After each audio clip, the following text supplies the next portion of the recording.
사실은 아이들이 갈 데가 없다는 게 좀 가장 힘든 점이지 않을까 싶은데요. 한부모 가정, 조선 가정 아이들이다 보니까 학교 후에 지역아동센터를 다니거나 아니면 보호받는 시설이 있었을 때와 달리 코로나로 인해서 그런데 이제 가는 것이 쉽지 않다 보니까 집에 있는 시간이 주로이고 학교를 가지 못하기 때문에 집에서 주로 시간을 보내는 것이 가장 어려움이지 않을까 싶습니다. 취약계층에 있는 사람들이 더 많이 위험에 노출되는 것 같습니다. 4인까지 뭘 할 수 있다 없다 하는데 일단은 4인이 만날 수 있는 그런 어떤 인프라나 네트워크도 없을 수 있고요. 만날 사람이 없을 수 있다는 거. 집에만 그냥 TV만 보고 있거나 옛날 학교 갈 때는 학교에서 밥을 줬는데 지금 먹을 게 없다라는 경우가 꽤 많은 것 같아요. 그래서 실제로 편의점에서만 뭘 사 먹는 경우도 되게 많이 봤고 또 뭔가를 할 수 있는 거리가 돈이 있으면 할 수 있지 않습니까? 근데 돈이 없을 경우에는 즐길 거리도 사실 없더라.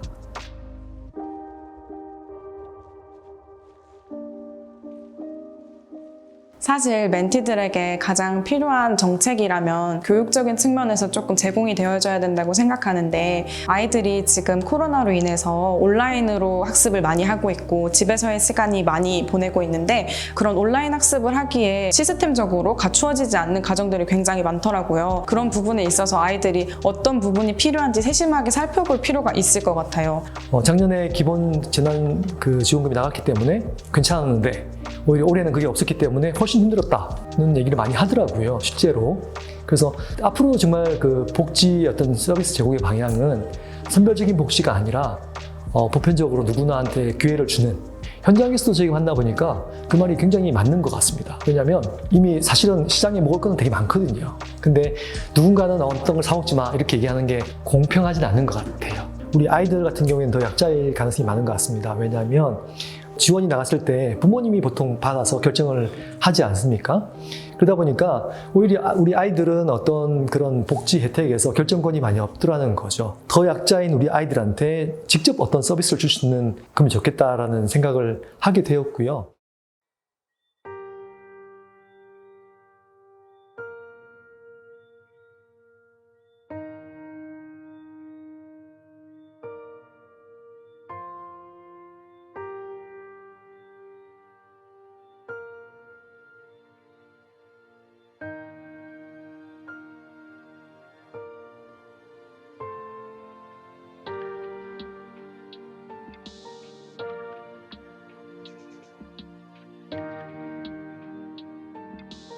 네, 그렇죠. 이제 저희는 지금 타겟이 한부모 가정, 조선 가정의 아이들을 돕고 있는데요.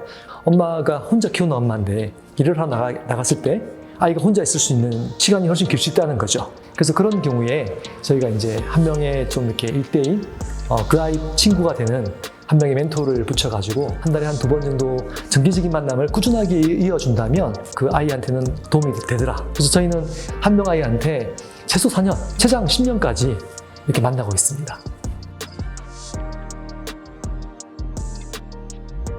러빙엔즈가 관리를 하고 있는 멘티들이지만 1대1로 저희가 속속들이 그 상황들을 파악하기가 쉽지가 않거든요. 아이들이 그 힘든 상황을 저희한테 털어놓는 게 쉽지 않는데 멘토 선생님들과의 만남을 통해서는 그런 상황이 파악되어지고 저희가 좀 즉각적으로 개입이 필요한 어려움 같은 것들이 파악되는 게 좀 가장 장점이지 않나 싶어요.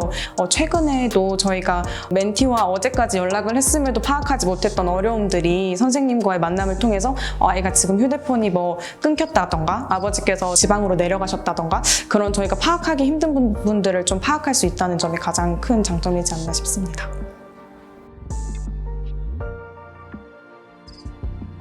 제 멘티와 이제 사는 거리가 가까운 편이라서 정말 저희는 밥 친구, 동네 친구거든요. 그래서 멘티가 먹고 싶다고 할 때 쉽게 만나서 먹고 또 저도 먹고 싶은 게 있을 때 멘티에게 물어봐서 저녁 먹고 그 친구가 5학년 때 만나서 지금 고2 여학생입니다. 엄마와 남동생과 셋이 살고 있고 지금 전공이 컴퓨터 전공인 학교를 다니고 있어요. 공부를 그렇게 잘하는 편은 아닌데 이제 컴퓨터를 다루는 기술이 좀 있어서 제가 이제 그 친구가 만든 PPT를 볼 때나 과제물을 볼 때 놀랄 정도로 이 친구가 굉장히 잘 다루는구나. 이 기술을 익혀서 나중에 좀 더 전망 좋은 직업으로 이제 나아갈 수 있도록 정보를 좀 알려주고도 있는 편입니다.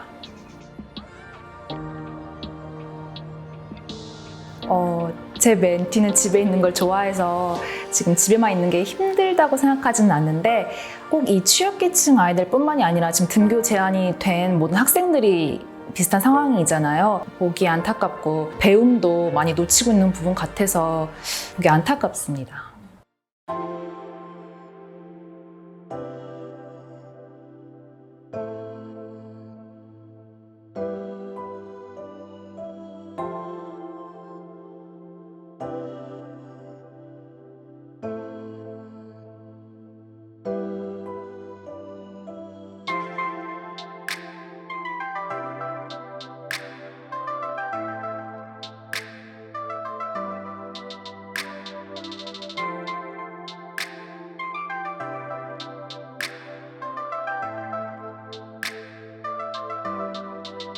일단 가장 큰 것은 저에게 자신감을 주었던 멘토링이라고 생각을 합니다. 멘토링을 하고 나서 제 꿈도 어느 정도 이제 아직 구체적이진 않지만 좀 이렇게 부분은 찾을 수 있었고 저에게 든든한 어른 친구가 되었던 것 같습니다.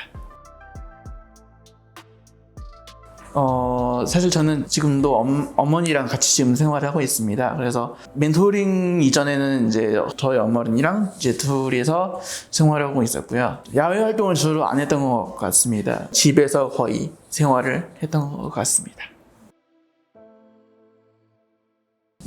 복지도 좋지만 사실 그 아이들한테 저는 관심이 가장 큰 복지가 되지 않을까 저는 생각을 합니다. 사실 이 관심이 없었더라면, 이 관심에 대한 복지가 없었더라면 저는 이 지금의 상황까지 오기라는 쉽지 않았을 것입니다.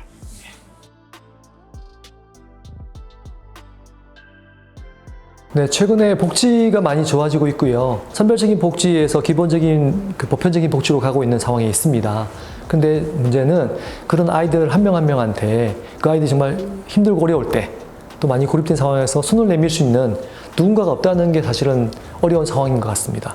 우리 아이들이 아주 급할 때 또 힘들 때 대화할 수 있는 그런 한 명의 멘토가 있다면 여러 가지 그런 제도적인 부분들을 보완할 수 있다라고 보여지거든요. 꼭 취약계층의 아이들이어서 이 멘토링을 하는 게 아니라 어린 친구들한테 있어서 그 짧은 시간을 지날 때에 굉장히 든든하고 좀 믿을 만한 사람이 있다는 게 얼마나 큰 위로가 되는지 알 것 같아요. 나도 어렸을 때 좋은 멘토 선생님 같은 분이 있었으면 조금 더 수월한 유년 시절이 되지 않았을까라는 생각이 들 정도로 굉장히 큰 도움을 주고 있다고 생각하는데요. 또 멘티가 저를 굉장히 좋아해 주기 때문에 저희는 문제없이 멘토링을 진행하고 있는 것 같습니다.